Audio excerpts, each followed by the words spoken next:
Good morning, everybody. It is the Paulette Patch Monday, and she is here. Hello, Paulette. Hi, Heather. And she's here with a beautiful new quilt. It's called Confetti. Now, I'm just gonna run this over here. Now, is this quilt folded under, or is it supposed to end like that? No, there is the same border that's on the other three sides. Is there? This is a large quilt. It's 94 by 94. But you can make it smaller. So Yeah, the baby one is really cute, isn't it? We will talk about how you can make it smaller, but this one will use up a lot of your Stash. stash. Oh my goodness. And then how much of the background fabric do you need for something this big? You need if you're going to make it this big, I had 3 meters. Yeah. You know, there's a lot of fabric there, and that does include my binding. So I often bind with the same color as whatever's on the outside of the quilt. So I always include the binding in the So even if your fabric is say a white or a cream, you would still bind with a white or a cream? I do. Oh my God, you are such a animal. My gosh, you just so live on the edge, Paulette. I'm so chicken. I never bind with light colors. I don't know why, but it just, I don't know, some weird thing in my head that the binding has to be a medium or a dark, right? Yeah. And I guess I'm sort of the frame is the frame. There's not some other little accent on the outside edge. So, you know, it's just personal preference, really. For sure. Really. For sure. Okay, so this looks similar to a rail fence.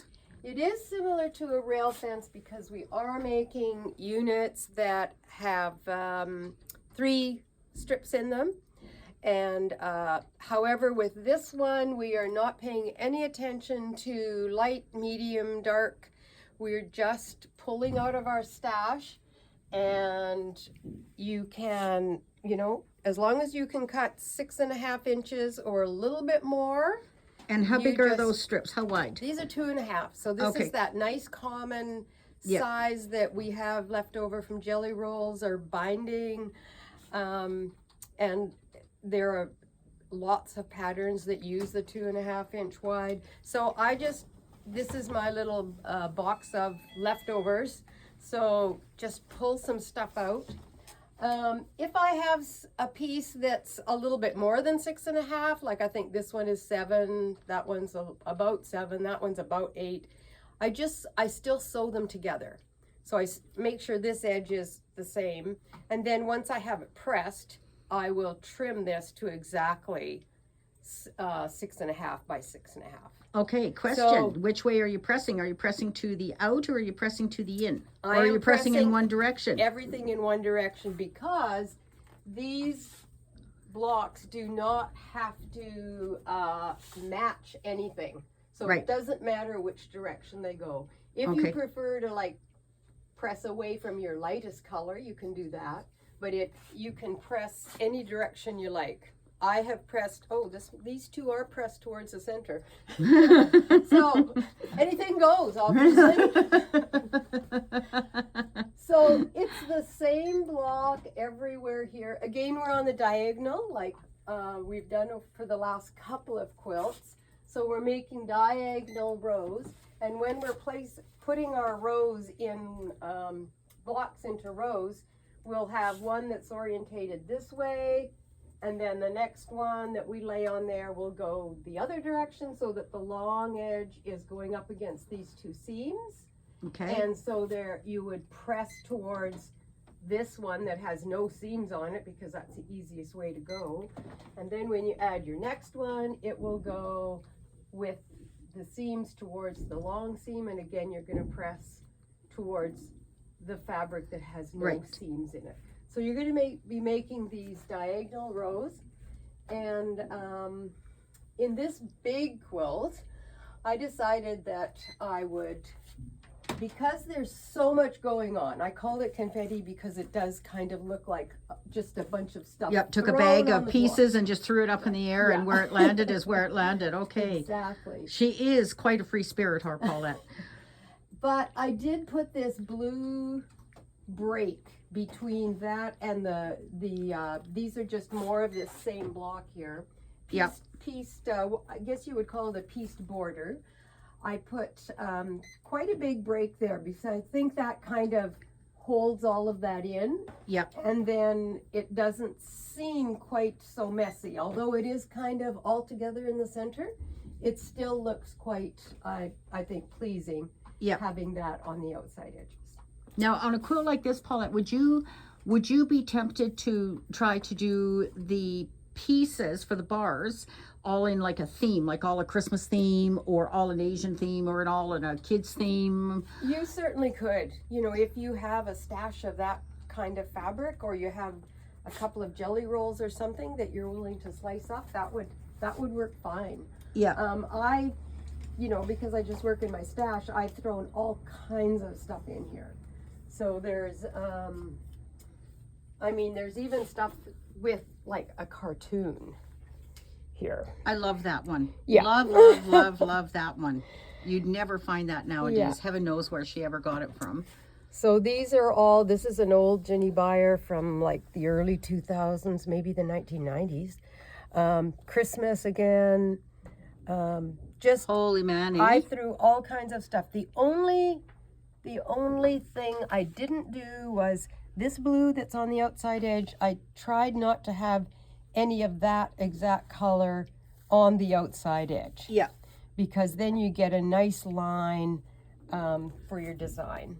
Okay, question. Yeah. When you do your strip bar like this one here, do you worry about whether those plaid stripes are straight? I drive myself half mad when I do that. So that's why I'm wondering, like, are you one of those people that likes it to be straight? I am one of those people. Yeah, okay, good. So, good. Because here's another one, and notice it's straight too, people. Yes. Yeah, so I feel much better now. I'm not some weirdo here, or maybe we're both weirdos, but I like it to be straight. Yeah. I do. think it kind of adds to it not seeming so jumbly when you look at it. Yeah. You know, you don't see something going a little bit crooked. Yeah. I mean, I sometimes, if it's a really tiny thing, I might be able to get away with that, but usually I try to have, you know, even things that are striped, I try to have them exactly at the right angles. Okay, so let's talk about our small version here. So this would make the cutest little baby quilt, I think, or you know, a little tabletop or whatever. I still see it as a baby quilt, I think, because I'm thinking of my daughter-in-law's sister. She's having a baby any day, and yeah, so I'm in the baby quilt thing. Okay. So this one here, what inspired you to make this one? Because it's so different from what you normally do. It is, and I thought, well, I want something different. But I had about a half a meter of this little print here. And I thought, okay, maybe I can dig in my stash and see if I can pull out things that will go with that.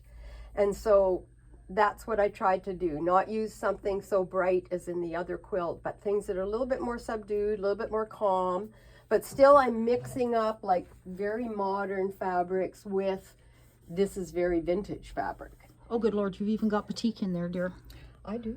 I mix. She is such a rebel. Oh my goodness, look at all of this, you guys. She's got everything. She's got batik, she's got vintage, she's got regular, she's got Asian, she's got like, good Lord. Oh, look at this one here. I love this one here. That's so cute. So remember I talked about not having the same fabric on the outside edges. Yeah. So here's one that's quite light. It's got some moths on it. So if I had put this out here, it would have you wouldn't have seen that line very well. So it's more towards the middle of the quilt. So you can, you know, twist and turn your pieces until you do. And I do lay everything out. And I move things around until I'm kind of happy okay, because that was my next question. Like, do you just kind of grab a block and sew it, or do you lay it out? No. And I do lay it all out, and when I'm making the blocks, I'm not paying any attention to always having the light in the center, the light on the outside. I just want 3 different fabrics. So I want whatever 3 are there to kind of be different from each other. Yeah. So each little block is different. Yeah, so you wouldn't have like 3 shades of red or whatever, right? No. Like you would have a red and a cream and a black or something. Yeah. Okay. So, you know, that's just sort of my personal thing. I think it you know, it's just a little bit more uniform that way. Yeah. Now, do you keep a bin of 2.5-inch strips going all the time? Like when you have leftovers, do you just automatically cut them Yes. into the 2.5-inch No, strips? I don't intentionally cut them, but if I'm cutting something and there is like about 2.5 inches left, then I will cut that 2.5-inch strip, and I do have this little container of 2.5 inch. Because I was going to say that's a very small container for a Paulette. Well, it's one of my containers. I do have one that has a lot of squares and other pieces, but these are all kinds of lengths, you know. So like if I have, say, if I have 14 inches or at least 13.5, I would be able to cut 2 pieces for this particular quilt. Yeah. And I'm quite sure that I have repeated in this quilt. Sometimes I don't repeat a fabric, but in this one I have repeated the same thing a few times. Just amazing. That's a beautiful quilt, Paulette. Thank you. Very, very nice. And it's called Confetti. Called Confetti. So the one thing to notice about this is that this border here of On Point, the same blocks, and I did kind of orientate them. These are going this way and those are going that way. Yeah. Oh, those are going that way. Maybe I didn't pay attention. Okay. But they're staggered sort of. They're not opposite the points of the quilt. They're actually on the inside points. Right. And I achieved that by cutting rectangles here. Instead of cutting half square triangles here, but you will get the instructions for half square triangles and the rectangles in the pattern. Yeah. But by adding just the rectangle, then you end up, it actually makes a border almost, like an inner border. Yes, it just makes a little bit bigger border, because otherwise it would have been cut off there with these things. And then I could have added a blue border, but then I'd need half square triangles. Yeah, this is way less work. This is easier. Yes, much easier. Easier, quicker. She can get on to the next one because she knows that she's got a movie coming in a couple of weeks here. She's got to do another one. So the push is on. Yeah. So I'm going to thank you, Paulette, very, very much for this morning's video. And again, I will have it on the YouTube channel. Don't know if I'll be able to get it up onto the website, but you can just go right to the YouTube channel. And if you go to Heather's Fabric Shelf website, the link is there for the YouTube, or just type in YouTube and Heather's Fabric Shelf and you'll see them all. So, and the pattern, just give me a shout. You can call me at 250-376-7630, or you can just email me at info@fabricshelf.ca and I will email you a PDF file.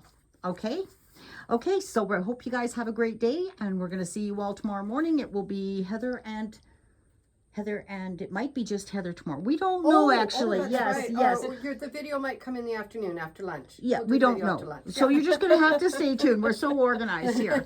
Okay, everybody have a wonderful, wonderful day, and we're going to see you all tomorrow with bells on your toes. Okay, bye-bye. Bye.